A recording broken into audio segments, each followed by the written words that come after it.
Amén. Bienvenidos, hermanos, en esta mañana. Qué bueno estar delante del Señor. Amén. De su presencia juntos, los unos con los otros, reconociendo su bondad, su cariño, su amor. De veras que lo necesitamos y Él está siempre a nuestro alcance. Vivimos en días, hermanos, interesantes. Vivimos en una época donde hay muchos desafíos. Y entre todos esos desafíos, la iglesia está bajo desafíos. Vivimos en una época donde los fundamentos están siendo desechados, abandonados. Vivimos en una nación donde la verdad está siendo no solamente ignorada, pero rechazada en muchas maneras horrendas. Y es necesario que nosotros no solamente pongamos atención a la palabra de Dios que convierte el alma, que nos enseña la verdad, pero es necesario nosotros, hermanos, dedicarnos plenamente y con todas nuestras capacidades al Señor. Él es nuestra única y verdadera salvación. Amén. No hay otro. Lo necesitamos. Y creo que muchas veces ni estamos conscientes de cuán bueno, cuán cuidadoso, cuán amoroso, cuánto Él ha protegido nuestras vidas, aun en medio de tantos y diferentes desafíos. Él es bueno. Para mí es un privilegio, un gozo estar aquí delante de ustedes esta mañana y poder juntos ir a la palabra de Dios. Esto es un beneficio, un gozo, una gran bendición de parte de nuestro Dios estar juntos. Amén. Así que vamos a orar, vamos a presentarnos delante del Señor, vamos a pedirle que Él nos guíe a través de este tiempo juntos y que lo use para su gloria y para su honra. Padre, tú sabes, tú conoces, tú entiendes, tú tienes dominio y control y autoridad y poder.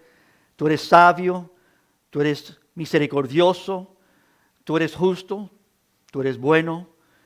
¿Qué más pudiéramos decir, Padre? Estuviéramos toda una vida hablando de tus grandes proezas, lo que has hecho, de tu gran carácter, lo que tú eres.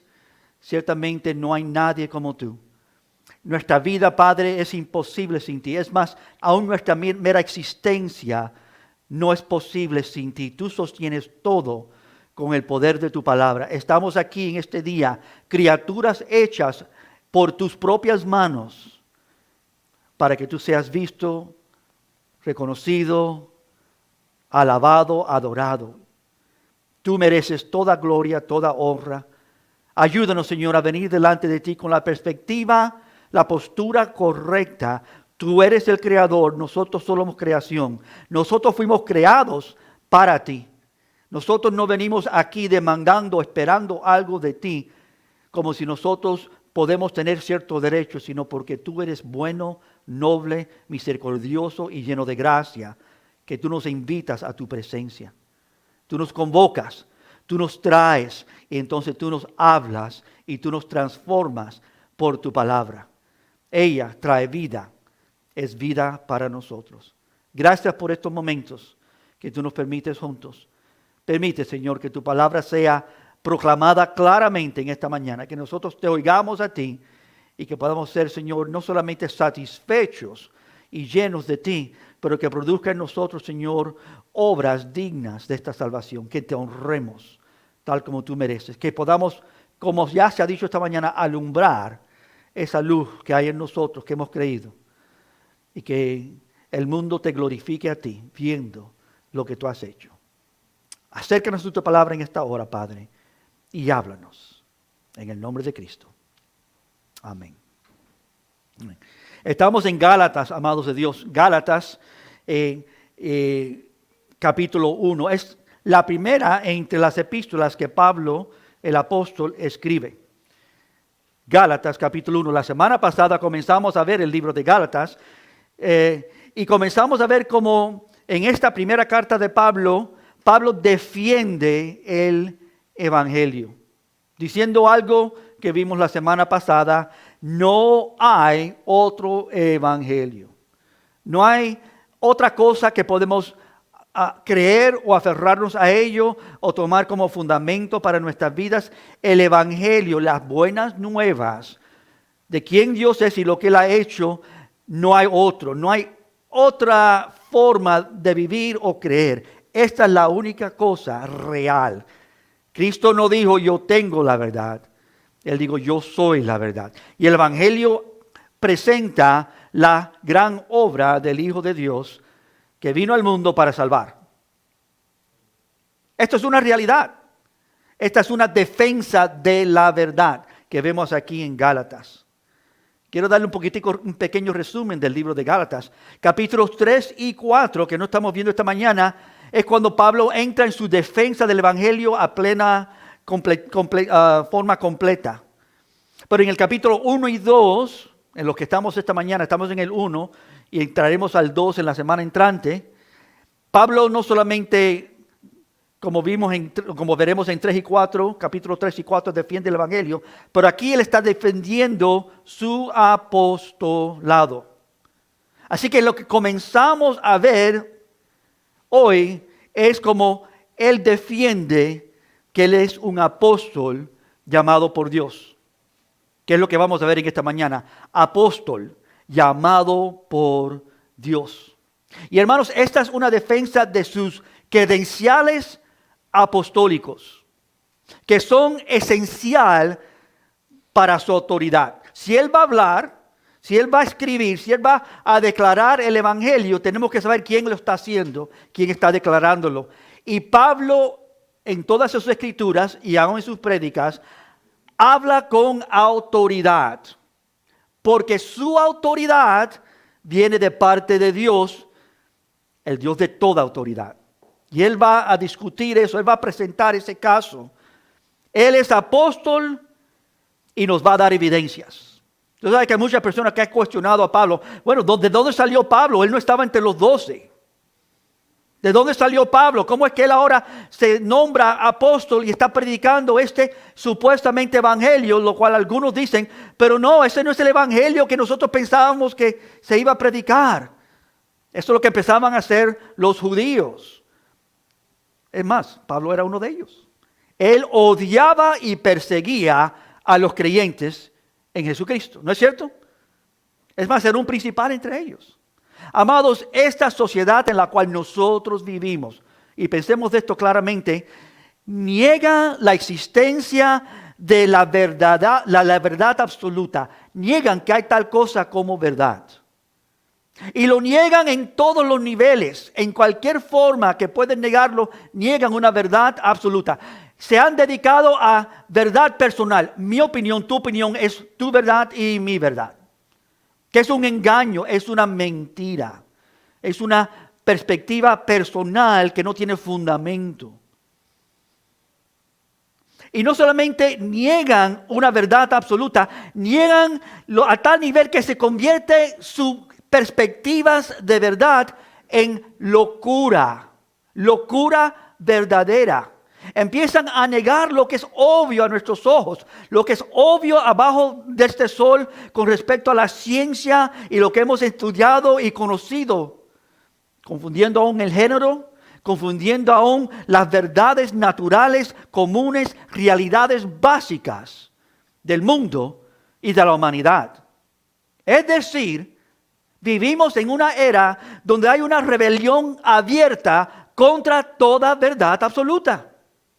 No es pequeño esto es grandísimo para los que lo pueden ver. Constantemente estamos siendo golpeados con mentiras, con engaños.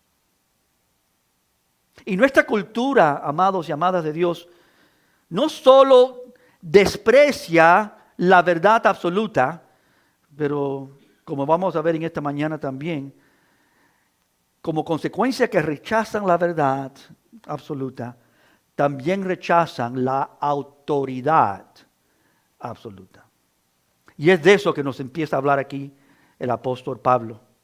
Y aquí estamos, nosotros somos una iglesia, amén. Somos un pueblo dedicados a la verdad. Una iglesia que proclama la verdad de quién es Jesucristo. Es una verdad absoluta, no es una opinión de hombres.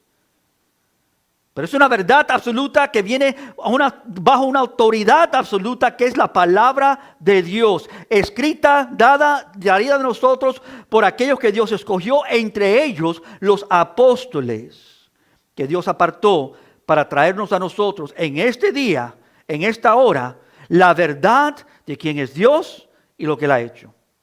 Esto es a la única cosa que tú te puedes aferrar. Todas otras cosas son como espejismo. Todas las otras cosas, aunque sean verídicas, pasarán. Cielos y tierra y todo lo que en ellos hay, quizás pasará. Pero su palabra no pasará. Jamás hemos confrontado, hermanos, yo creo que en la era del mundo,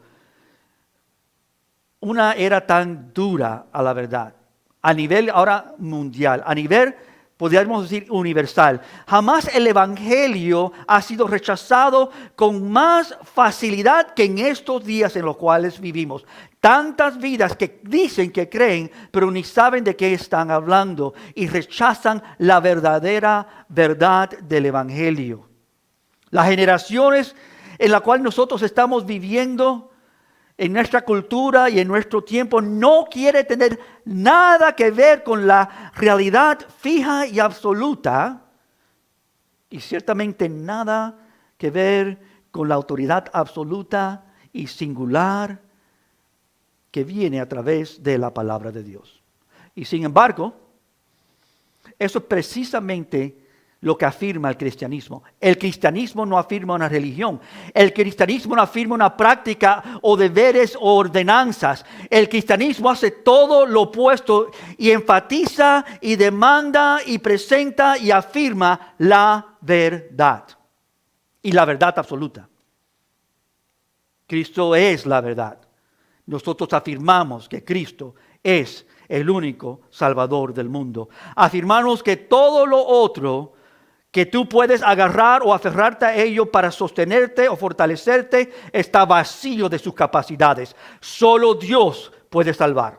Solo Dios es un fundamento. Solo Cristo es el Salvador del mundo. Solo en Cristo hallamos paciencia, paz, gozo. Solo en Él hallamos justicia. Él es nuestra justicia. Él es nuestro gozo. El verdadero cristiano está dedicado a estas verdades. No habla de estas verdades como algo que conoce, sino vive estas realidades. Y este es un desafío de parte del apóstol Pablo. Él nos está diciendo en esta primera carta, la primera que él envía a las iglesias, la primera vez que él escribe, ya está enfrentando oposición al evangelio, el mensaje de la gracia. Lo hablo así, con tanto denuedo y énfasis, porque el evangelio no es una declaración, amados, de opciones. El evangelio no es una declaración de oportunidades que tú puedes, si quieres, venir y acercarte a Dios si tú estás interesado. El evangelio no es algún camino alternativo que tú puedes escoger para tu vida, ni aún es algo que tú escoges objetivamente después de haberlo analizado y aprobado que es bueno. Eso no es el evangelio.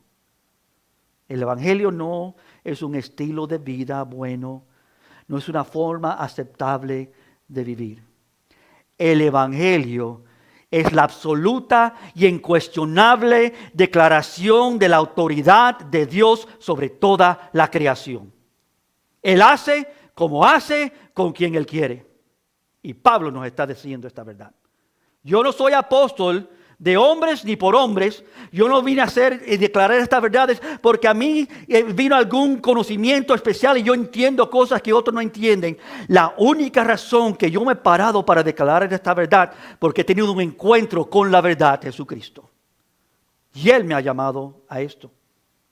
Y hermanos, hoy día existen más que 1 billón de personas, como 1,5 billones de personas que dicen que son creyentes, se consideran cristianos y creen en una salvación igual que nosotros, pero tiene una combinación ahora que no es igual, sino es una combinación de gracia y de obras. Y este es un falso cristianismo dentro del verdadero cristianismo. Hay casi 1,5 billones de vidas que se llaman católicos, que dicen nosotros tenemos estas verdades. Vienen de los mismos apóstoles, vienen de los apóstoles, de Pedro y Pablo. Pero ellos añaden a esas verdades de su resurrección, de su poder, de su verdad, aún de su deidad, obras. Y aquí en la primera carta de Pablo dice, y eso no es evangelio. Eso es un falso evangelio. Eso no es la verdad. Y con autoridad te va a presentar su caso. Ese es el cristianismo falso que enseña un evangelio falso, que lleva a una destrucción repentina. Muchos van a estar en ese día diciendo, Señor, pero hicimos esto y hablamos esto y en tu nombre hicimos todo aquello. Y él dirá, apartados de mí, yo nunca os conocí. Y la razón será clara. Ellos se consideraban cristianos, pero ellos no conocían al Salvador. Hablaban del Salvador, pensaban del Salvador. Se consideraban creyentes en el Salvador, pero tenían un evangelio falso de obras. Y por eso no fue lo que predicamos, lo que predicaron los apóstoles, por una verdad o por una falsa verdad, un engaño. Los que Dios llamó entregaron sus vidas y fueron a la misma muerte, martirados muchos de ellos, para echar un fundamento, y el fundamento es Cristo. Es un fundamento real. Y nosotros, amados, amadas, tenemos que estar sobre este fundamento. No hay otro fundamento dado a los hombres. No hay otro Salvador. No hay otro Hijo. Nosotros necesitamos a Cristo y no son palabras vanas. Necesitamos a Cristo. Él es el único y verdadero Salvador. Y por eso es tan importante esta carta de Gálatas. Por eso la estamos estudiando nuevamente. Amados, no te sorprendas. Y nosotros no nos sorprendemos que el verdadero evangelio está siendo atacado. Esto siempre ha sido. La humanidad no puede captar la verdad. La verdad solamente se capta por revelación. Dios abre los ojos. Nosotros no podemos entender nada, a lo menos que Dios nos permita entender. Pero gloria a Dios que esto es lo que está predicando el Nuevo Testamento, los apóstoles. Esto es lo que predicó Jesús, que Dios abre los ojos de los ciegos, que Dios da vista a aquellos que no ven, Dios da entendimiento a aquellos que no entienden, Dios salva, Dios da un corazón nuevo, Dios entra a cambiar y transformar a aquellos en los cuales Él ha operado esta gran y preciosa salvación. Y ni siquiera, hermanos, nos sorprendemos que esté siendo atacada, no solamente desde afuera, pero como vemos aquí en Gálatas capítulo 1, el evangelio está siendo atacado desde adentro. Aquellos que se llaman creyentes, aquellos que están supuestamente, parte de ellos que dicen que creen en estas verdades, son los primeros que están, algunos de ellos, no solamente aceptando todas estas verdades, pero entonces añadiendo a estas verdades un engaño. Salvación no solamente por fe, no solamente por gracia, pero ahora por obras. Y el primer siglo, hermanos, tan pronto como los apóstoles predicaron el verdadero evangelio, inmediatamente este fue atacado desde adentro mismo de la iglesia. Pablo lo comenzó diciendo, estoy maravillado cuán pronto os hayáis alejado. Cuán pronto otro evangelio se ha comenzado a predicar. El evangelio fue atacado, fue alterado, fue corrompido por personas que creían que Jesús era el Mesías, que creían que su muerte y su resurrección era real, que se llamaban a sí mismos creyentes, pero añadían obras a la salvación. Y esta es la discusión que vemos en esta mañana, que Pablo nos permite ver. Así que tales seguían a Pablo y a Bernabé y seguían a estas vidas que estaban declarando estas verdades, como estamos viendo los miércoles en el estudio de Hechos. y seguían a los otros apóstoles del Nuevo Testamento, llegando a las mismas iglesias que Pablo plantó y que Pablo estableció. Y entonces añadían obras al evangelio que Pablo había predicado, un evangelio de gracia y solo gracia, que era el evangelio de la gracia únicamente mediante la fe única en Jesucristo. Y ya estaban trastornando eso. Lo que estaban añadiendo eran las obras, que añadían las obras de el judaísmo. Los judíos tenían prácticas requeridas.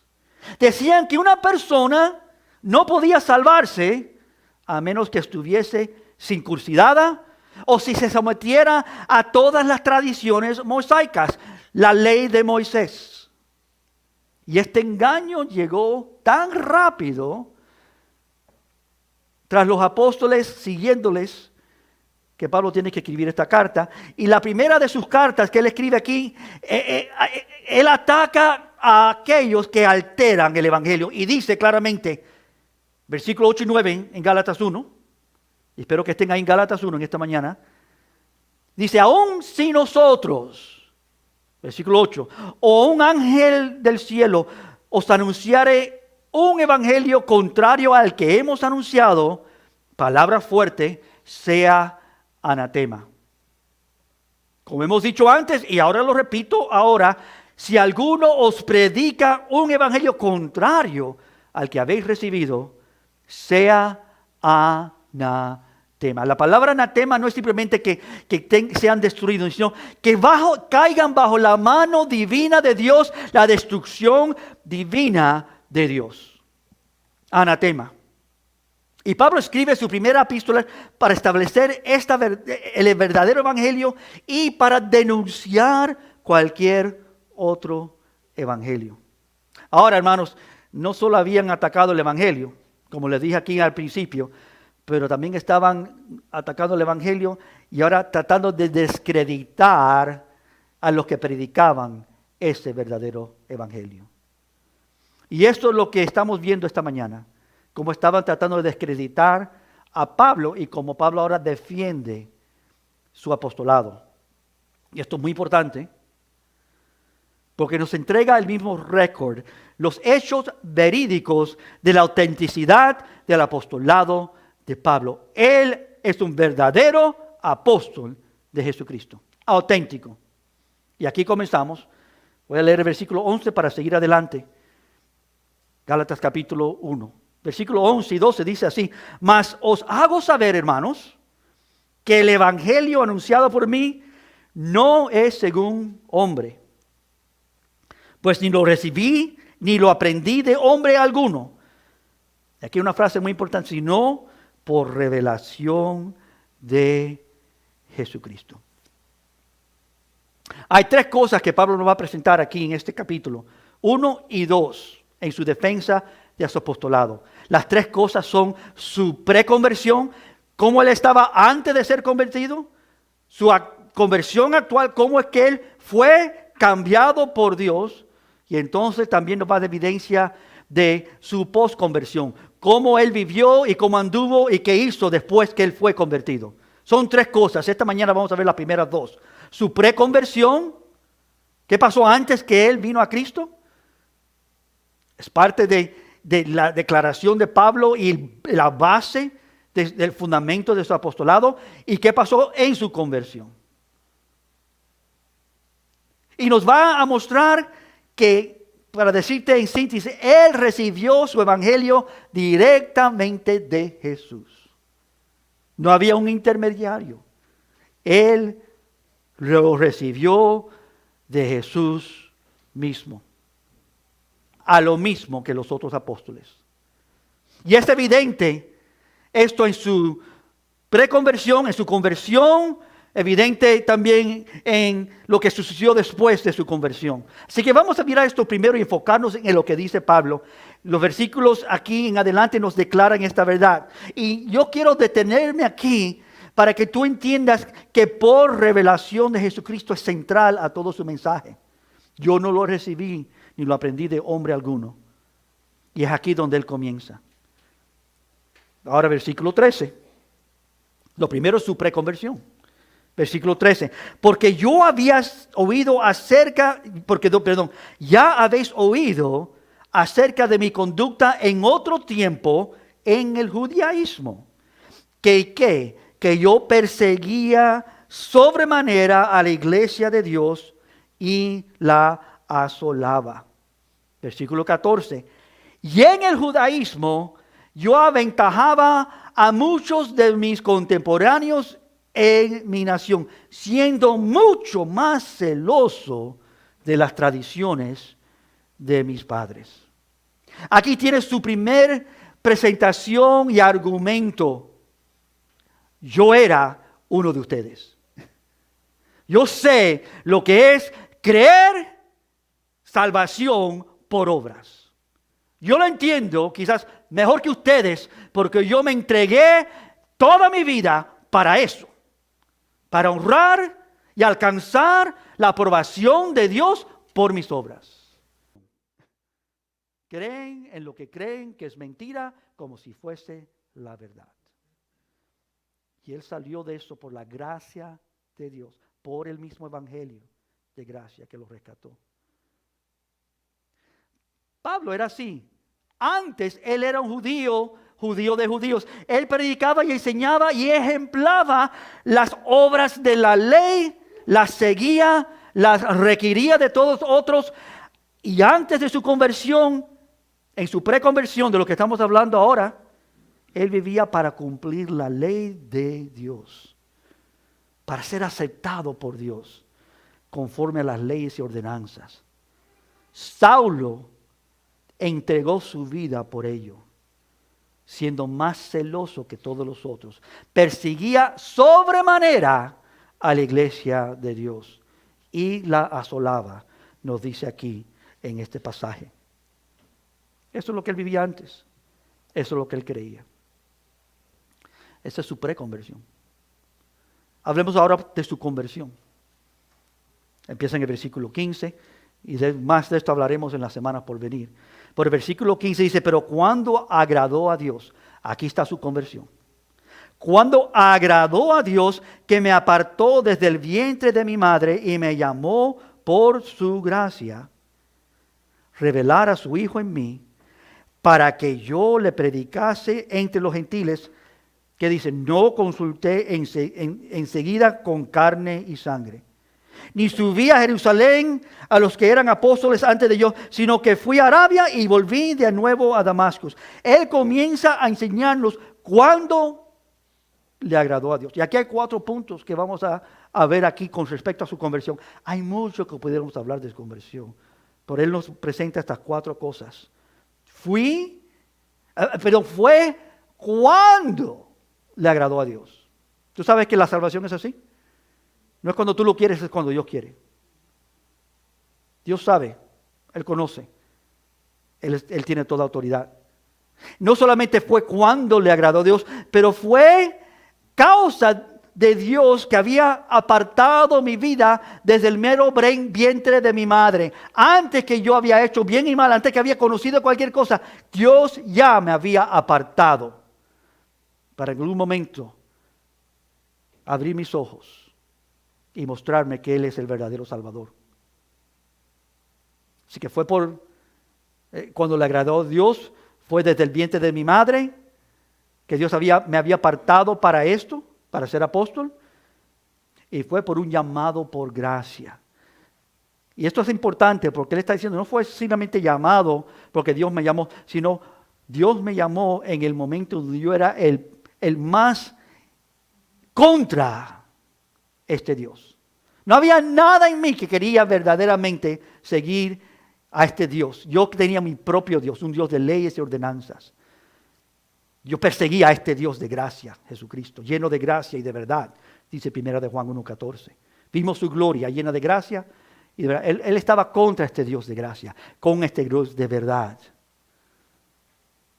Y cuarto, Él fue Dios que se reveló a su Hijo en mí. Vamos a verlo esto brevemente, pero detalladamente. Notemos primero, fue cuando le agradó a Dios. Hermanos, Dios opera conforme a su calendario divino, no el nuestro. Y gloria a Dios por eso, amén. Porque si fuera por nosotros, todavía decir, bueno, Señor, todavía no. Bueno, Señor, pero no estoy listo no, todavía tengo otros planes y otra voluntad y otros deseos y otras cosas que quiero primero experimentar antes de dedicarme a ti. Pero Dios llama cuando Él llama. Dios opera cuando Él opera. Después de Saulo vivir una vida totalmente dedicada a sus creencias judaicas, entregado completamente a la ley, celoso por la ley, cuando le agradó a Dios, en el mismo instante que yo iba con todo mi fervor para matar a los creyentes, con cartas legítimas para tomarlos y agarrarlos de sus casas y llevarlos a la cárcel y por condenarlos a muerte, Dios le agradó llamarme. Tú sabes que Dios es bueno. ¿Cuántos creyentes Él libró de destrucción en ese día? También Él permitió que algunos pasaran por la tormenta. Dios todo lo hace bien. Dios no falla. Notemos, hermanos, que todo ocurre cuando le agrada a Dios. Nadie mueve la mano de Dios. Nadie avanza ni un momento ni un segundo. El plan de Dios, el calendario de Dios divino, es el único que importa. Es el único verdadero. Segundo, notemos, fue porque Dios me había apartado desde el vientre de mi madre. Es decir, su conversión, de lo que estamos hablando ahora, su verdadera conversión no fue el resultado de que Saulo entendió o descubrió o captó el evangelio. Nada de eso. Todo eso fue después. Su conversión vino a causa de una intervención divina. Simplemente porque Dios a eso lo había destinado. Así lo había determinado desde antes que él había aún nacido. Cuando él estaba aún en el vientre de su madre. Esto es especial e importante porque la Biblia constantemente está hablando de esta verdad. Es una verdad verídica y real. Si tú llegas a los caminos de Dios, no es porque tú lo hiciste, es porque Dios lo ha determinado así. Y eso para la gloria de Dios. Para que vean nuestras obras y no nos glorifiquen a nosotros, sino glorifiquen a nuestro Padre que está en los cielos. Para que alumbremos nuestra luz, que es Cristo, y digan, ese es Cristo, no ustedes. Para que vean la verdad y puedan dejar afuera todo engaño, toda mentira. Su conversión vino a causa de una intervención divina. Tercero, no solamente porque, como vimos, porque esto le agradó a Dios y porque Dios había determinado esto desde antes que aún había nacido. Pero tercero, notemos que fue un llamado, y él lo enfatiza, por gracia. Este es el mensaje central de Pablo. Que Dios nos salva, aparte de las obras, solamente por gracia. Yo sé que tú lo has oído. La verdad importante es si lo estás creyendo y viviendo. Si tu vida está completamente entregada, que este es tu mensaje, este es tu evangelio.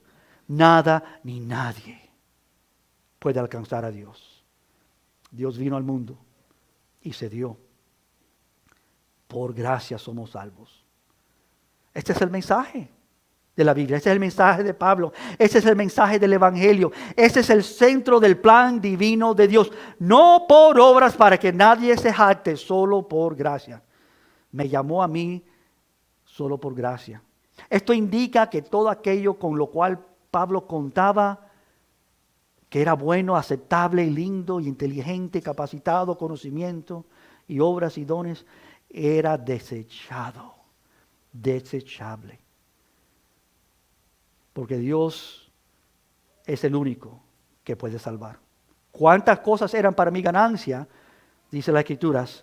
Las he estimado como pérdida por amor a Dios. ¿Tú has visto esto en en Filipenses capítulo 3?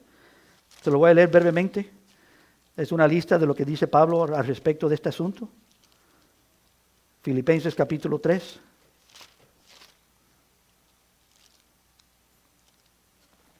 Donde él dice, y lo leímos hace un momento, pero al versículo 7, por cuanto cosas eran para mí ganancias, que yo era irreprensible y todo, las he estimado como pérdida por amor de Cristo. Y ciertamente, versículo 8, aún estimo todas las cosas como pérdida por la excelencia del conocimiento de Cristo Jesús, mi Señor, por amor del cual he perdido todo y lo tengo por basura para ganar a Cristo. Y ya no ser hallado en mi propia justicia o capacidad, sino ser hallado en Él, no teniendo mi propia justicia, la cual es por la ley, sino la que es por la fe de Cristo, la justicia que es de Dios por la fe. Llamado por gracia. ¿Estás aquí en esta mañana? Glorifica a Dios. Si eres creyente, exáltalo doblemente. Pero si estás aquí es porque Dios ha comenzado a traerte, está hablándote su verdad, que Él es Dios y Él tiene autoridad absoluta sobre tu vida. Que tú no puedes, con tus fuerzas de un ser creado débil, defenderte de un Dios con toda autoridad y autonomía y poder.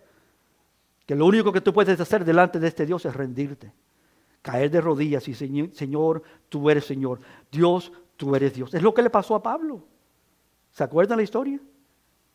Yo en todo mi ímpetu y deseo para hacer algo terrible, de repente alumbró una luz y caí de rodillas.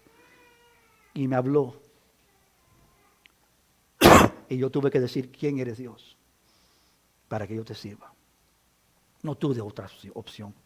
No pude hacer nada más sino rendirme a Él. Lo puedo decir de una manera simple, hermanos. Este último elemento de la conversión que nos deja aquí Pablo es igualmente importante que todos los otros.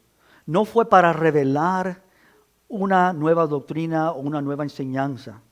Fue para revelar al Hijo de Dios, que es la cuarta que quiero dejarte. No solamente me llamó por gracia, pero notemos que fue Dios revelando a su Hijo. Dios revelando a su propio y glorioso Hijo. Nos dice aquí en Gálatas capítulo 1. Se lo leo, versículo 15 y 16. Pero cuando agradó a Dios, lo primero, que me apartó del vientre de mi madre. Segundo, y me llamó por su gracia. Tercero, ahora, para revelar a su Hijo en mí. Para que su Hijo sea visto. Para que esa luz alumbre. ¿Tú sabes que eso es lo bello de ser un creyente? Ya no vivo yo, más Cristo vive en mí. ¿Sabes qué libertad hay en ello? Que ya no importa lo que tú hagas o lo que tú no hagas. No depende de ti. Lo único que puedes hacer es rendirte a Cristo. Lo único que puedes hacer es decir, Señor, ¿cuál es tu voluntad? Lo único que puedes decir, Señor, yo no sé, pero tú lo sabes. Guíame. Haz lo que tú quieres. Solo tú puedes. No hay otro como nuestro Dios. Déjame decirlo de una manera clara. El evangelio sin Cristo no es evangelio. La gracia de Dios es inseparable del Hijo de Dios. No tenemos acceso a Él sin su gracia. El evangelio es la revelación de Jesucristo. Si tú hablas acerca de todas las cosas religiosas, pero no conoces a Jesucristo, tú todavía no has captado ni obedecido el evangelio. Porque Cristo es el Salvador, el evangelio, el mensaje, el centro, es la gracia, lleno de gracia y de verdad, lleno de amor, lleno de justicia. Él es nuestra salvación, Él es nuestra redención, Él es nuestra justificación, Él es nuestra santificación, Él es todo lo que necesitamos y nada más. Y la gracia de Dios es inseparable del Hijo de Dios, Jesucristo. Y el evangelio es la revelación de quién Él es.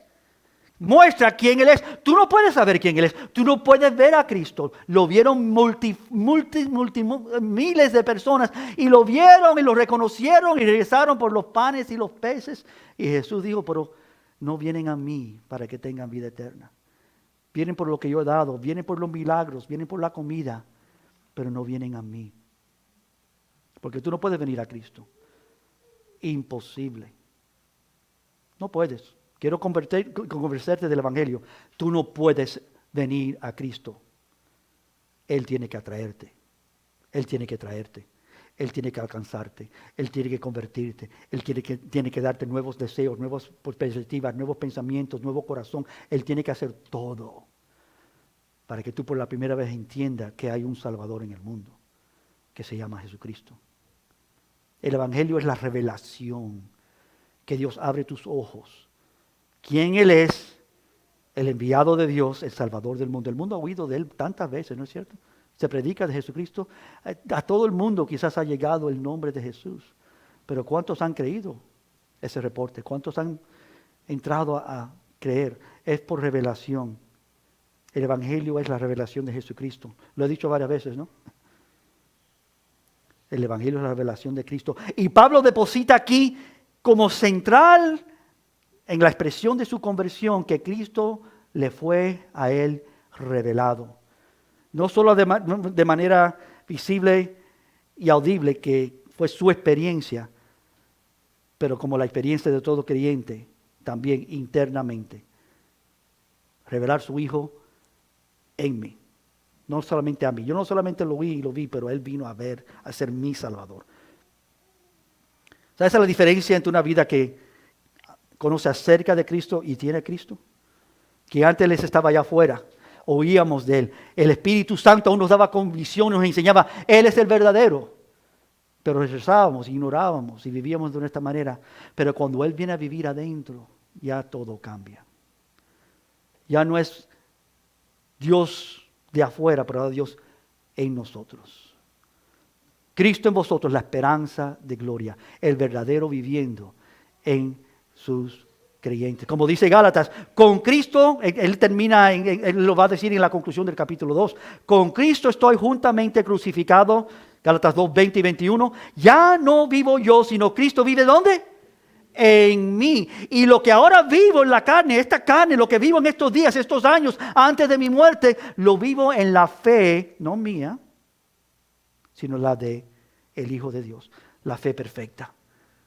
¿Sabes que todos que hemos creído una porción de eso, que Dios nos ha dado fe para creer? Eso es excelente, porque creer en Jesucristo es por revelación, que Él te abre los ojos para que vea. Eso es una fe sobrenatural. Todos tenemos fe en muchas cosas. Como me gusta decir, tú no te sentaste en esta mañana en tu silla con temor que esa silla se iba a derrumbar y tú te ibas a caer al piso. Tú tienes fe en tu silla. Y por supuesto, tenemos fe en tantas cosas, lo que comemos, en nuestros vehículos, en nuestros carros, en nuestros hogares. Confiamos en tantas cosas, por eso no es fe divina, eso es fe natural. Porque esas cosas sí, algún día fallarán. Pero la fe divina es aquello que es eterno, que no falla, que es el Hijo de Dios. Y eso es lo que necesita todo ser humano. La fe en Cristo Jesús. Solamente. Mas Cristo vive en mí y lo que ahora vivo en la carne lo vivo en la fe del Hijo de Dios, el cual me amó y se entregó a sí mismo por mí. Es personal. Y dice el versículo 21, porque él está concluyendo su argumento. Estamos mirando su conclusión, pero todavía estamos en la primera parte de su discurso. No desecho la gracia de Dios. Versículo 21 de Gálatas 2. Pues si por la ley yo fuese la justicia, entonces por demás murió Cristo. Cristo murió, entregó su vida por mí, para que ya no viva yo, sino Cristo viva en mí, y para que ahora la gracia de Dios opere en mí, porque es por la gracia que soy salvo. En su conversión, Pablo recibe por revelación que él no podía ser justificado por la ley por la cual él había vivido y dedicado toda su vida. Él no podía ser justificado por eso, solamente por Cristo, solamente por su justicia. Como dice Romanos 1, lo va a escribir después, porque en el Evangelio la justicia de Dios se revela por fe y para fe. ¿Qué se revela en el Evangelio? La justicia de Dios. El Evangelio te muestra, Él es el único justo, Él es el único bueno. Lo que Él hace es lo único que importa. Todo lo otro que aparenta ser bueno, no lo es. Solo lo que Él hace, solo quien Él es. No hay otro bueno sino Dios que está en los cielos. Él es el verdadero. Porque en el Evangelio la justicia de Dios es revelada por fe y para sí, como está escrito, mas el justo por la fe vivirá. El Evangelio revela la verdadera justicia de Dios. No como los hombres. Los hombres están buscando hacer todo equivalente, ¿no? Hice algunas cosas malas, esa es mi justicia, la justicia del hombre, no mía, pero la de humanidad. Pero si hago algunas cosas buenas y quizás algunas más, entonces estoy bien con Dios. Pero Dios no mira ninguna de tus obras buenas. Ninguna, porque no tenemos obras buenas. Todas nosotras, lo que nosotros suponemos como obras buenas son trapos de inmundicia delante de Dios. Autojustificación inmerecida de el amor o la justificación de Dios. Pero Él mira todo lo que hemos hecho malo, porque para eso nacimos. Nacimos en pecado y somos pecadores y vivimos para el pecado y hacemos el pecado y pensamos el pecado y deseamos el pecado y nos entregamos al pecado y queremos más y más el pecado y cuando ya estamos hasta aquí con el pecado queremos más y buscamos más. Porque es para lo que nacimos, es lo que vivimos. Hasta que Dios se apareció. Hasta que Dios vino a nuestras vidas. El Evangelio revela la justicia. ¿Cuál es la justicia de Dios? Bueno, esto es simple. Cristo pagó por mis pecados. Pasados, presentes y futuros. No hay otro como Cristo. Y su conversión, hermano, tiene estos 4 elementos. Le plació a Dios, cuando le agradó a Dios, revelar a su Hijo en mí. Pablo no ha terminado. Tenemos que terminar nosotros por la hora. Pero Pablo no ha terminado con su defensa de su apostolado. Aquí ha comenzado de su llamado a ser apóstol. Y la próxima vez, hermanos, continuamos y veremos su post-conversión. ¿Qué pasó después de esta grande y preciosa declaración de su conversión cuando él vino a Cristo? La cual nos manifiesta la autenticidad de su mensaje y de autoridad que Dios le ha dado en llamarlo a él a ser un apóstol. ¿Por qué es relevante esto para nosotros, hermanos? ¿Por qué es importante predicar esto aquí en esta mañana? El peligro siempre en un sermón como este es que tú digas, bueno, eso es muy lindo, muy interesante, pero ¿cómo es que esto se aplica a mi vida? Porque no podemos, hermanos, fallar de recibir el verdadero evangelio. No podemos vivir con engaño o falsedades. Necesitamos la verdadera seguridad de Dios. ¿Cómo nos llegó el evangelio? A través de estos apóstoles que cuidaron y protegieron y declararon esta verdad, aún fueron a su muerte defendiendo esta verdad. ¿Cómo vino a nosotros? Por autoridad y autenticidad de estos hombres que Dios llamó y escribieron estas cartas para que nosotros entendiéramos hoy la gracia inefable y el amor de Dios para con nosotros. Hermanos, la gente de Galacia, a la cual escribía Pablo, y otros lugares donde Pablo en sus 3 viajes misioneros había ido, creía que Pablo era un verdadero apóstol. Creían que él era un verdadero maestro, que Dios le había llamado y que Dios le había dado verdad y autoridad para hablar de parte de Dios. Pero los falsos maestros estaban por ahí engañando y discutiendo y llevando a muchos, arrastrándolos hacia la mentira. Y sabían que la gente seguía creyendo, y si seguían creyendo en Pablo, en lo que Pablo enseñaba, ellos se iban a aferrar de ese mensaje. Ellos buscaban denunciar a Pablo. Y denunciar a Pablo y denunciar lo que él predicaba, para denunciar su autoridad, que no fuera firmada. Y Pablo no solo defiende su llamado, y no solo entregaba aún una y más de evidencias que seguiremos viendo, pero lo hace con pureza, con sinceridad, diciendo, este es el verdadero evangelio que fue entregado a vosotros. Esto es lo que Dios ha decretado desde los confines de la tierra en su palabra. Que sea mantenido, que sea atesorado, que su pureza no se pierda entre nosotros. En su simplicidad, termino con Efesios 2:8. Porque por gracia sois salvos por medio de la fe. Eso está muy lindo, Pablo. Pero entonces dice algo también igualmente importante. Esto no de vosotros, pues es don de Dios. Amén. Estamos hablando del apóstol llamado por Dios. Padre, yo te quiero en esta mañana agradecer por tu palabra. es potente, es poderosa, afina nuestras mentes y corazones, nos enseña quién tú eres, especialmente para nosotros que hemos creído, Señor. Nos da fortaleza, nos da seguridad. Nos enseña, Señor, cuán bueno tú has sido. Y Pablo está hablando de lo que le pasó a él, cómo tú fuiste fiel para con él. Por ese mensaje nos llega a nosotros también. No queremos perder, Señor, tanto su simpleza como su autenticidad. No queremos, Señor, vivir engañados o en algún sentido, Señor, lejos de esta verdad. No solamente entenderla y creerla, pero vivirla. Ayúdanos, Señor, a ser vidas que te atesoramos y vivimos para ti. Ayúdanos, Señor, a honrarte. Te pido esto en el nombre de Cristo, para tu gloria y tu honra, Señor. Amén.